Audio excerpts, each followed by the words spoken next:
Alright guys, so we are here, we just make a continuation. So now we go to this switch and we just click on the switch and click on CLI. You can click on CLI, we call it CLI, and then right there you are in the switch and you are in the user mode. Instead of typing enable here, you can just type short and type EN, and instead of typing configure terminal, you can just type conft. All of these are commands that help you to make things short. And also here, instead of typing host name, you can just type host, and the name of our switch is netsw. Alright, so instead of typing host name, you can just type host. Instead of also typing enable secret, you can just enable and then sec, and then that's your password. That's working. So I'm not typing everything in full, so I'm just typing short. But the password right here, you have to be cautious. It's very important. And the line console 0, I can just type lincoln 0, and there's also a command that you can use. So I'm just showing you guys how to enter these commands in a short format instead of having to go through having to type everything in full. And password, I'll just type pass class, and I type login and then exit. And line VTY, I just type something like that, and then I use my up arrow to have the password class. And it's not good to be using the same password, but for practical purpose it's not a problem. I can accept that. So we also need to provide the service password, so you can just put SARPass. So this is going to work. Okay, instead of typing service password encryption in full, you can just type SARPass. Banner MOTD, that when you have to type your command full, you can say do not log in this time, and you close it with the same symbol, you're good.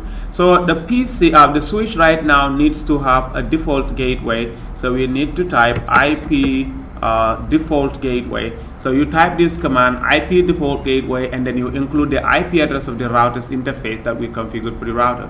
Because this switch, if you are going to log into this switch remotely, it needs to have the default gateway. That means the IP address of the router as its default gateway. The reason why you are having this switch with the default gateway is for remote access, and the reason why you are given the switch IP address is just for remote management.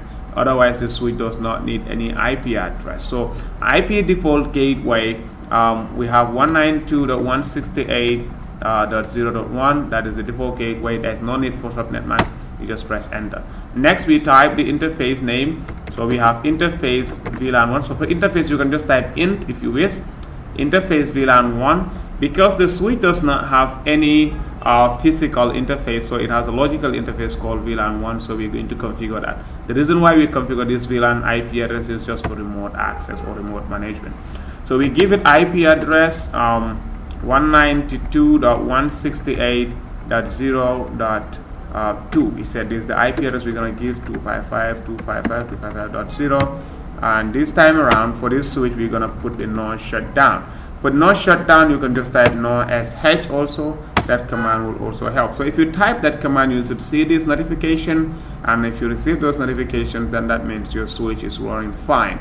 Now that is the end of the switch configuration as well. So now we're gonna press Ctrl Z, and to save quickly we just type WR, or you can type copy run start. That is also a command that you can use, and then you press enter to confirm your switch is configured with IP address. So now we're going to give this PC's IP address. So to give a PC IP address here on Packet Tracer, you click on desktop, and you click on IP configurations, and then you give the IP address to the device 192.168.1.0.3. That's what I intended to use here. If I press the tab key, it gives me a default subnet mask of class C, which is okay. So I need to give it an IP address 192.168.0.1. So basically this is the IP address right here that we are going to continue as our default gateway, the IP address of the router, and we are good right from there.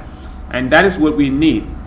And next we go to this other PC, we go to desktop, and then we give it also an IP address that is 192.168.0.4. Sorry, .4, and you cannot repeat the same IP address. Okay, so when you press the tab key, it will give you the default subnet mask. If this is not the subnet mask you need, you can also modify that. So you just click 192.168.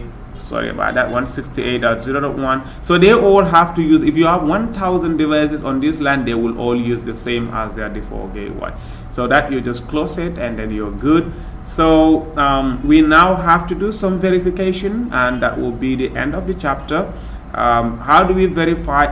I will give a video. I'm just going to make a continuous continuation of the practical for this video to show you guys if, for instance, this device need to go outside of their LAN. But just take this simple video and configure this. Your assignment will be to add another network here, and then I'll give you what network you're going to use for that. So I'm just going to add it, and then I'll put my network address, and I'll put all IP address. I'll ask you to configure that site also, and that should be your assignment. You have to submit it as soon as possible. So that's it. So we have to verify. So we go to this PC and go to command prompt and try to see if we can ping our default gateway, that is the router's IP address, that's 0.1. So we can receive a reply from our router. So let me try to ping my switch that's using 0.2. For the switch, look at this. You guys will have to understand that anytime you ping a switch or a device on a switch for the first time, you will have you will not have 100% at one go for the first time, simply because the switch will have to locate. You will have to send an ARP request requesting for destination MAC address that is mapped with this particular IP address. So during this time, because pings have this TTL value, so they cannot wait, so they will keep going, and at the time that it comes, it will continue. That's why you have a timeout for one of the packet, and then you have the rest of the packets coming. So if you just ping it again, you will have 100% respond, and that's the behavior of a switch. So you have 4% by 4. That's 4 by 4. That means 100%. So the PC, can it ping the other PC that is using 4?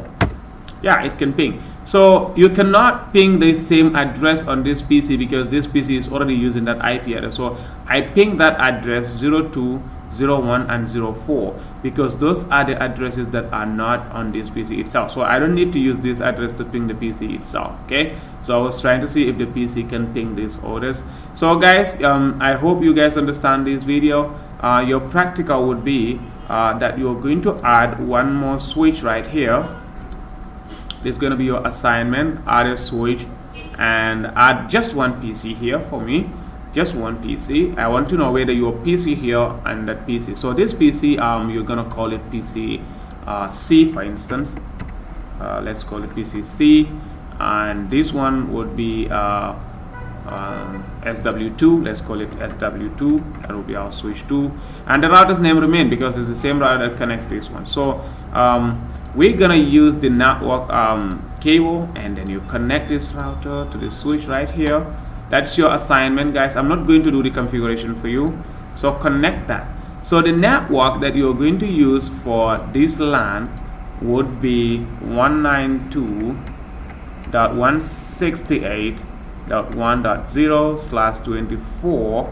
And guys, you're going to use address between 192.168.1.1 all the way to 192.168.1.254. So you're gonna use address from that range, and you guys gonna use those configuration. So now for the, you can see that this router now has another address that is interface as fast Ethernet 0/1. So that interface needs to have that IP address right here. Okay, guys. So let me see if I can. Yeah, let me just see that. Let me just copy it. I don't want to always be typing. So I just want to be copying and pasting like that.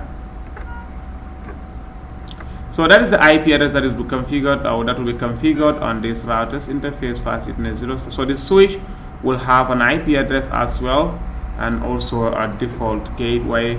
That will be the IP address of the switch right here, and then it will have a DG of the same 192.168.1. Oh, sorry, I put 2 here. Oh yeah, sorry guys, I have to remove that. This is supposed to be 1.1 instead of 2.1. Yeah, alright, so I'm sorry about that. Here also I need to change that. It should be 1.2, and sorry about that, 1.1. Right, so this is it. So I'm just gonna have to copy this, and when I come to this other PC, I paste it there. So those addresses, guys, you have to understand them, and it's very important. Yeah, so that's it. All right, guys, so yeah, that's the network that will be used on this LAN. So this will be IP address of this switch, so you're gonna configure that. This doesn't matter right now, it's just reference. So you're gonna use this IP address here, and then you configure everything. Make sure that this device PC A, B, C can all ping, and then you will know why these default gateways are configured. Without a default gateway, PC A and PC C will not ping. So that's why you need to put your default gateway. So I see you in the next video. I love you guys, and I hope that you guys understand this video. Bye.